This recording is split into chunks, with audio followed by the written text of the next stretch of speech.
പണ്ട് പണ്ട് ഇന്ത്യ എന്നൊരു രാജ്യമുണ്ടായിരുന്നു. കുറച്ചു കാലം ഡോക്ടർ മൻമോഹൻ സിംഗ് എന്ന വിവേകിയായ ഒരു ഭരണാധികാരി ആ രാജ്യം ഭരിച്ചിരുന്നു. അത് ഇന്ത്യയുടെ ഭാഗ്യമായിരുന്നു. 10 വർഷം അദ്ദേഹം രാജ്യകാര്യങ്ങൾ വെളിവോടും വിനയത്തോടും ചാരുതയോടും കൂടി നടത്തി. 100 കോടി ജനങ്ങളുള്ള ഒരു രാജ്യത്തെ എങ്ങനെയാണ് ഇത്രയും മൃദുഭാഷിയായ ഒരു മനുഷ്യന് നയിക്കാനാവുക? ഈ ചോദ്യങ്ങളാണ് ഡോക്ടർ മൻമോഹൻ സിംഗ് എന്ന് ഇന്ത്യൻ പ്രധാനമന്ത്രിയുടെ വിയോഗ സമയത്ത് നമുക്ക് ആദ്യം മനസ്സിലേക്ക് വരിക. ഇക്കാലത്ത് ശക്തനായ ഭരണാധികാരി എന്ന് സാധാരണ മനുഷ്യർ കരുതുന്ന സവിശേഷതകൾ എന്തൊക്കെയാണ്? 1. എതിരാളികളെ വാക്കിലും പ്രവൃത്തിയിലും അടിച്ചൊതുക്കുക. 2. തെറി വിളിക്കുക. 3. തൻ്റെ നെഞ്ചുവിരിവിനെ കുറിച്ച് വാതോരാതെ സംസാരിക്കുക. 4. ഫോട്ടോഷൂട്ടുകൾക്ക് മറ്റുള്ളവരെ തള്ളി മാറ്റി ഇടിച്ചു കയറി മുന്നിൽ നിൽക്കുക. ഇങ്ങനെ പോകും. ഈ സവിശേഷതകളെല്ലാം ലംഘിച്ച ഈ പ്രധാനമന്ത്രി മൻമോഹൻ സിംഗ് എങ്ങനെ രാജ്യം ഭരിക്കുന്നു എന്ന് കണ്ട് ലോകം അത്ഭുതപ്പെട്ടു. വിദ്യയും അറിവും വിവേകവും മാത്രം കൈമുതലായുള്ള ഒരു മനുഷ്യന് ഇന്ത്യൻ ജനാധിപത്യം പോലെ സങ്കീർണമായൊരു വ്യവസ്ഥയെ എങ്ങനെ നയിക്കാൻ കഴിഞ്ഞു എന്നത് മാറാത്തൊരത്ഭുതമാണ്, ഉത്തരം കിട്ടാത്തൊരത്ഭുതം.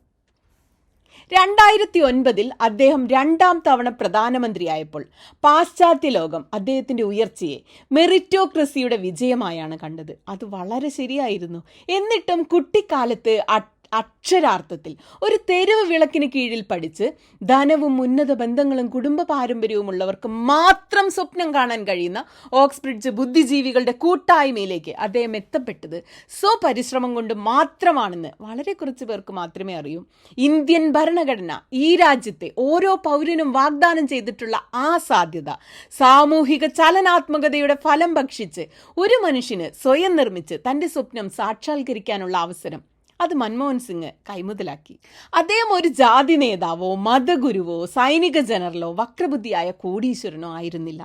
ഇന്ത്യൻ പ്രധാനമന്ത്രി പദം വരെ എത്തിയ അദ്ദേഹത്തിൻ്റെ രാഷ്ട്രീയ ദൗത്യത്തിന് തൻ്റെ കയ്യിൽ ഒരു സമ്പത്ത് മാത്രമേ ഉണ്ടായിരുന്നുള്ളൂ: അക്കാദമിക മികവും ഏതഭിപ്രായവും തുറന്നു കേൾക്കാനുള്ള ഒരു മനസ്സും. ഇന്ത്യൻ സമ്പദ് വ്യവസ്ഥ തകർച്ചയുടെ വക്കിലെത്തി ആഗോള പരിഹാസത്തിന് പാത്രമായ ഒരു സമയത്ത് ധനമന്ത്രിയായി സേവനമനുഷ്ഠിക്കാൻ അദ്ദേഹം നിയോഗിക്കപ്പെട്ടപ്പോൾ ഡോക്ടർ മൻമോഹൻ സിംഗിനെ നയിച്ചത് ഈ പാഠങ്ങളായിരുന്നു. പഴയ കാലത്തിൻ്റെ നയങ്ങളിൽ നിന്നും പിടിവാശികളിൽ നിന്നും സമൂലമായൊരു സാമൂഹിക മാറ്റത്തിലേക്കാണ് അദ്ദേഹം ഇന്ത്യൻ സമ്പദ് വ്യവസ്ഥയെ സൗമ്യമായി നയിച്ചത്. മാറിയ യാഥാർത്ഥ്യങ്ങളുമായി പൊരുത്തപ്പെടാൻ വിമുഖതയുള്ള ഇന്ത്യ എന്ന രാഷ്ട്രീയ മഹാമേരുവിനെ മേയ്ക്കാൻ സൗമ്യമെങ്കിലും ഉറച്ചതും കർക്കശവുമായ ഒരു നേതൃത്വം ആവശ്യമായിരുന്നു. ആ ചരിത്ര നിയോഗമാണ് ഡോക്ടർ മൻമോഹൻ സിംഗ് 1991 ഏറ്റെടുത്തത്. തൻ്റെ ഭാവനാപൂർണമായ ബോധ്യങ്ങളിൽ നിന്ന് അദ്ദേഹം ഒരിക്കലും കുലുങ്ങിയില്ലെന്ന് മാത്രമല്ല, രാജ്യത്തെ ഇന്നത്തെ വളർച്ചയുടെയും സ്ഥിരതയുടെയും പാതയിലേക്ക് നയിക്കുകയും ചെയ്തു. സാധാരണ മനുഷ്യരുടെയും എതിരാളികളുടെയും മേൽ കയ്യൂക്കുള്ള വിജയം കൈവരിക്കുന്ന ഭരണാധികാരികളെ ഒരു ഭയം കലർന്ന ബഹുമാനത്തോടെ വിലയിരുത്തുന്നത് ചരിത്രകാരന്മാർക്ക് ഒരു ഫാഷനാണ്. നമ്മുടെ സാമൂഹിക ക്രമത്തെ നിലനിർത്തുന്ന രാഷ്ട്രീയ സുസ്ഥിരതയും നീതിയുള്ള ഭരണവും എന്ന അടിസ്ഥാന ആവശ്യങ്ങളിൽ ആർഭാടമില്ലാതെ നിർവഹിക്കുന്ന ഭരണാധികാരികളെ ബോറന്മാരായിട്ടാണ് ചരിത്രം വിലയിരുത്തുക. അവരോട് ചരിത്രകാരന്മാർ ദയ കാണിക്കുകയേ ചെയ്യില്ല. എന്നാൽ UPA സഖ്യത്തിന് 10 വർഷം നിലനിൽക്കാൻ കഴിഞ്ഞെങ്കിൽ അത് പൂർണ്ണമായും പ്രധാനമന്ത്രി മൻമോഹൻ സിംഗിന്റെ ധാർഷ്ട്യമില്ലാത്ത എന്നാൽ ദൃഢതയാർന്ന കൈത്താങ്ങുകൊണ്ടാണ്. മൻമോഹൻ സിംഗ് സോണിയാഗാന്ധിയുടെ കളിപ്പാവയാണ് എന്ന നറേറ്റീവാണ് BJP ഏറ്റവും അധികം പ്രചരിപ്പിച്ചത്. എന്നാൽ വിമർശനങ്ങൾക്കിടയിലും പ്രധാനമന്ത്രിയായിരുന്ന 10 വർഷക്കാലം ഡോക്ടർ മൻമോഹൻ സിംഗ് സർക്കാർ നയത്തിന്റെ ചുമതലയിൽ നിന്നും ധാർമ്മിക ഉത്തരവാദിത്തത്തിൽ നിന്നും അണുവിട മാറിയില്ല എന്ന് കാലം തെളിയിച്ചു.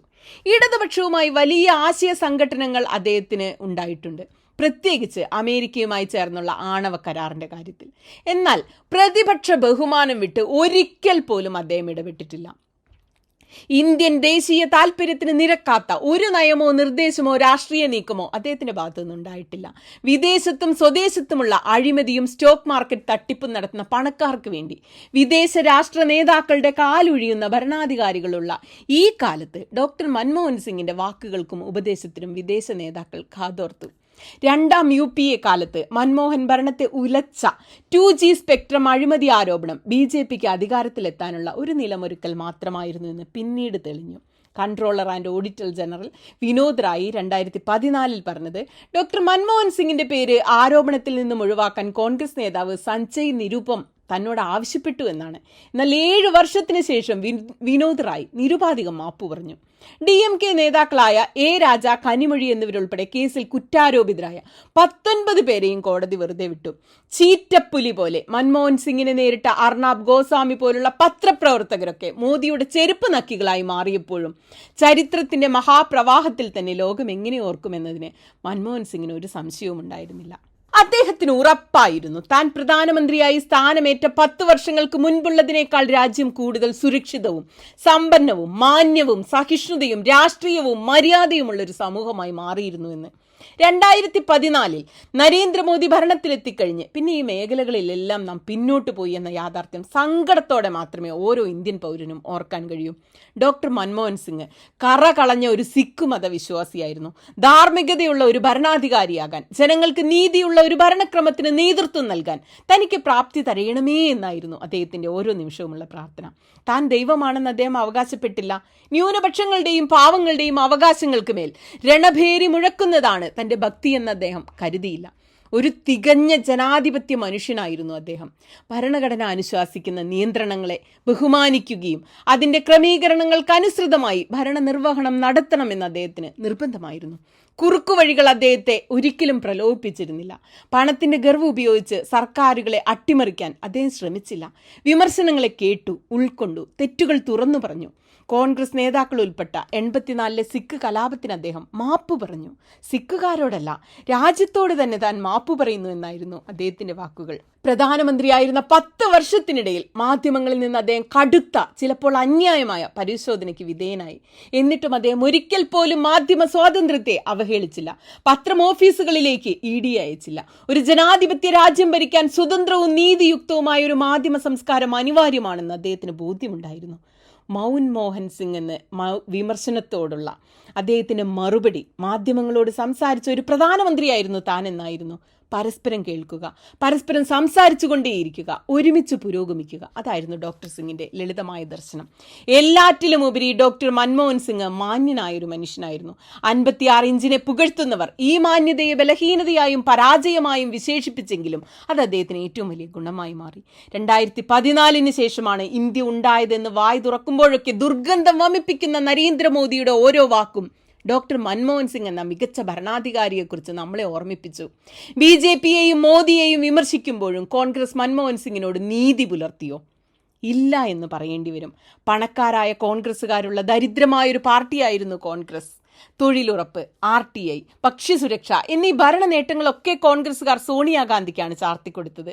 പാർലമെന്റിന് പുറത്ത് എന്തെങ്കിലും രാഷ്ട്രീയ നേട്ടങ്ങൾ ഉണ്ടായിട്ടുണ്ടെങ്കിൽ അതെല്ലാം അന്ന് രാഷ്ട്രീയത്തിൽ പിച്ച വെച്ച് തുടങ്ങിയ രാഹുൽ ഗാന്ധിക്കാണ് കൊടുത്തത്. അഴിമതി ആരോപണങ്ങളുടെ പാപഭാരം എല്ലാം മൻമോഹൻ സിംഗ് ചുമന്നു. എന്നാൽ കാറ്റേറ്റ് കടപുഴകി വീഴുന്ന വൻമരമാകുന്നതിനു മുൻപ് ഏത് പേമാരിയിലും ഉലയുമെങ്കിലും വീഴാതെ നിൽക്കുന്ന ഒരു പുൽനാമ്പായി മൻമോഹൻ സിംഗ് ഭരണവും രാഷ്ട്രീയവും നിർവഹിച്ചു.